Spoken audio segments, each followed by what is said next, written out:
Howdy, folks. It's Meandering Mike in the man cave of madness. It is just before midnight, and we are continuing with turn 9 of Britannia, representing 635.80 to 710. We are ready to do the Utes, the Saxons, and the Angles, the last portion of the turn. Let's start with the Utes. 1 point of pop growth, 1/2, 1.5. They have 1.5 saved up, so they get enough 3 to pay for 1 troop. So they're going up to 4 armies. They could put it either spot. They can have 3 or 1.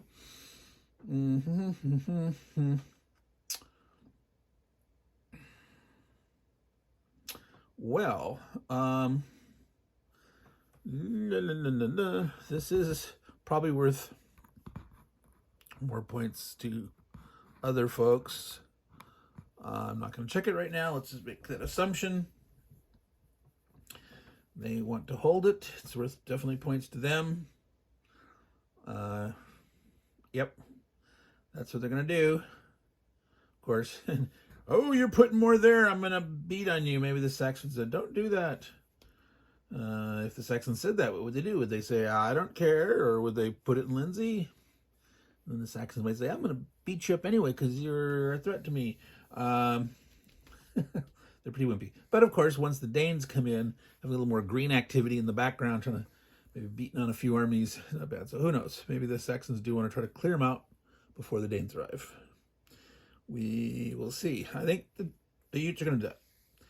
Put it in Kent. All right. Hold on to the thing that gives them the most points and gives them the most pop growth. Obviously, if they lost Lindsay, they'd have to try to spread out here anyway, because 3 would be over their population limit if they were down just to 1 territory. But all right, it's the Saxons' turn, folks. They get to grow 1, 2, 3, 4, 5, 6 areas in the clear. 1 worth a half point, so they get. Oh, they had 2 saved up, so they get to build 2 armies. And they grow a half point more. So they have 2.5 in reserve, and they grew 2 armies. This is where things start to get pretty powerful. If you get a pretty big base, they can still grow quite a few more armies there. They can get up to 20 max. 1, 2, 6, 7, 8, 9, 10, 11. They currently have 12 armies on the board. They're going up to 14. That means there should be 6 left. That's worth checking just to make sure I haven't lost anything yet.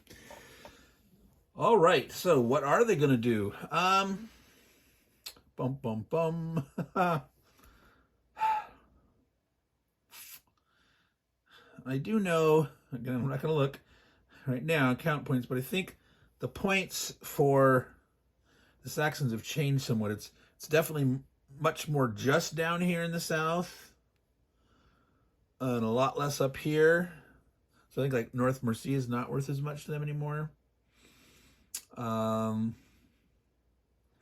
I don't think they want to give it up. I think it's worth something to the Angles. They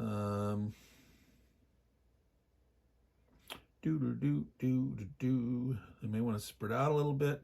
They want to try to beat on the Utes. Well, certainly here. Turn 9. There is one thing in the beginning of turn 10. So turn 9, I mean, they could try to stop them from having Bernicia, but throwing that many armies up there, leaving that weak, I don't know if that's a good idea. Let them get their leader up there. Well, see, the leader could come down here. Well, they could throw something into York, spread out here a little bit. Pound on this. Try to stay spread out. Grab more land, grow more. So we just have to decide where to put this. Now, let's see. In terms of growth, assuming they're going to want to hit here, they might actually put one in the downlands. Just could come here. Well, see, they could potentially get a number, but if they're going to I don't think they're going to attack Bernicia, but they might throw something in York, leave something in North Mercia. keep this spread out, but not bunch up too much. They might have 2 armies here or 2 armies here or something, but not 3 together. Too much of a target for Angle leader. I think the Angles can get another leader the turn after. Is that right? Turn 10. If the Angles hold North Mercia at the start of the Angle turn on turn 10, they get the leader Offa. O-F-F-A. So they're wanting to move south. So yes. Well, and here, but I don't think they're going to attack the Utes this turn. I might let the Utes attack them first and then justify pounding the poop out of them. But, well, the Danes are going to start showing up on turn 11, it looks like. So if they don't beat on them next turn, we'll have to see. All right. I'm going to put it there. All right, so they have 1 overstack.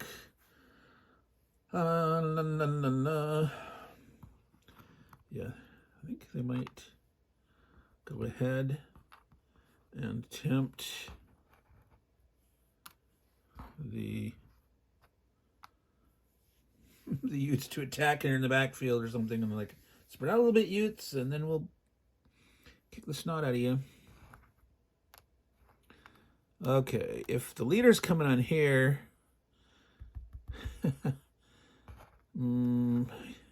by putting 2 up here in York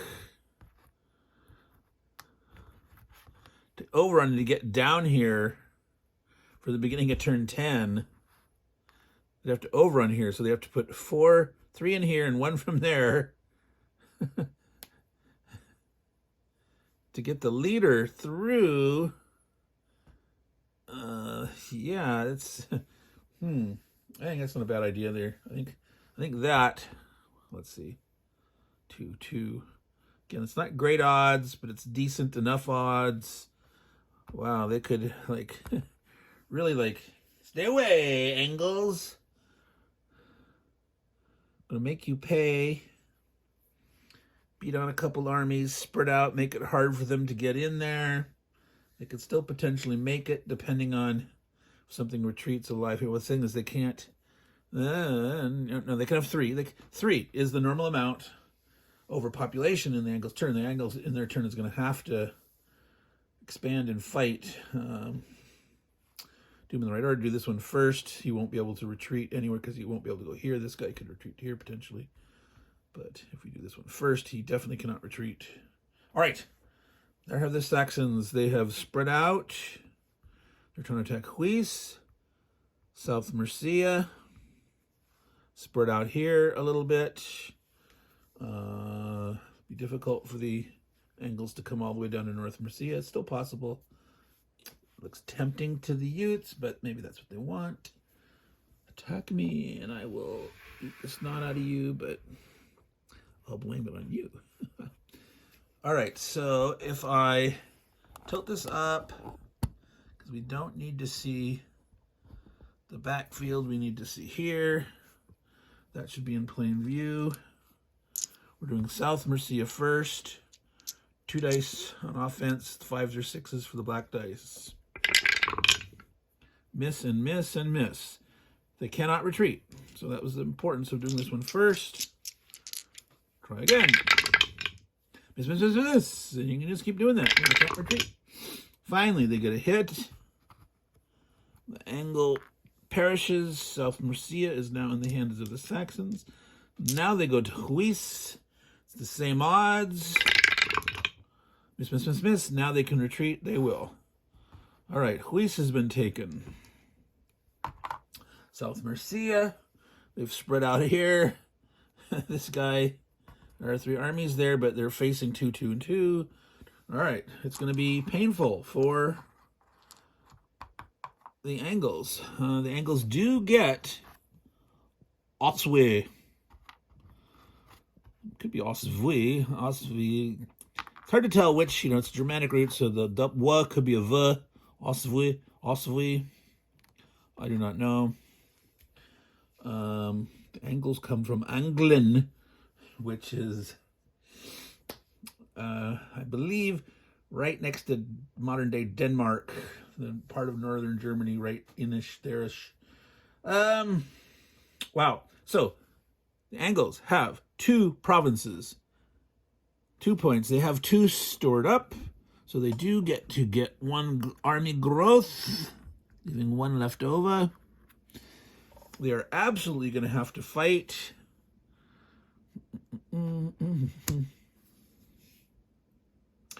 The question is, it'd be nice to get another leader the next turn. Set themselves up for that. The thing is, this leader, you know, they can sort of overrun through this guy if they plop 4 there. But it's like, what are you gonna have left for here? Wow, that's bad. So they have 4 and 3. Let's say they they lose nothing. They have 7 armies. They would lose 3 of them because they don't have 2 provinces. This might be a crazy bloody talking here, but let's see here. If they throw, yeah, you can't. Yeah, they could have 4 and 3 if they wanted to, but so what they can do, Angle can throw 1 in here. They throw 3 more in here.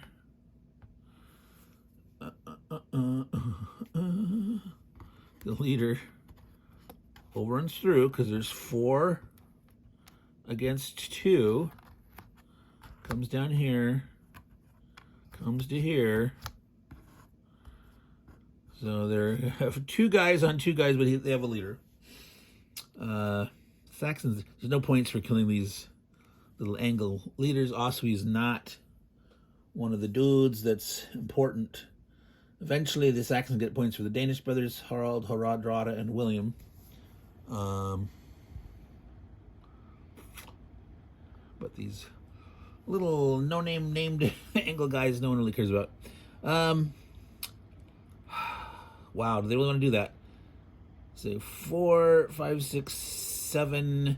If they don't lose nothing in this battle, they're going to lose 1 from overpopulation.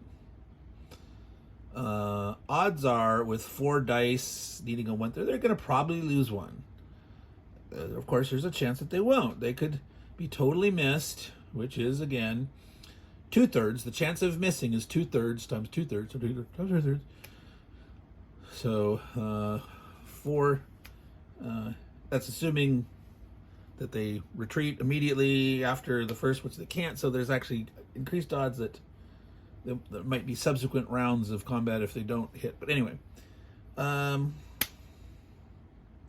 therefore, yeah, 1681st set, right? Yeah, 3, 2/3, 2/3.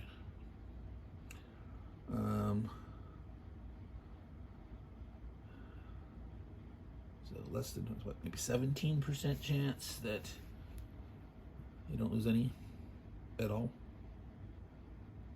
It's about 1 in 6. That's my, in my head, rough estimate. Alrighty, so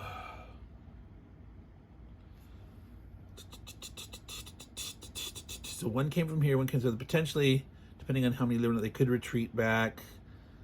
But if this, if they totally lose this to this guy here, they couldn't retreat back there. Let's do that fight first. 4 attacking armies versus 2 defending armies. Everyone is needing 5 or 6. 4 black dice, 2 red dice. It's a 5 or 6 fest. Oh, wow. They got 3 hits. They could have hit up to 3 times. They kill 2 Saxons. They do lose 1. All right. They have secured York. Now they have 2 dice on 2 dice, but they're adding 1. So they're hitting on 4 5s or 6s. And the Saxons hitting on just a 5 or 6, all right? Still a little risky. I mean, they definitely have the advantage here. But it's still possible quite to fail utterly. All right, here we go. Remember, the black dice are adding 1. hit and hit. They did just fine.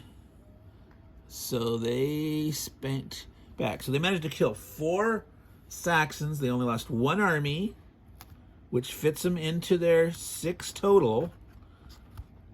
So they don't have to lose anything population-wise.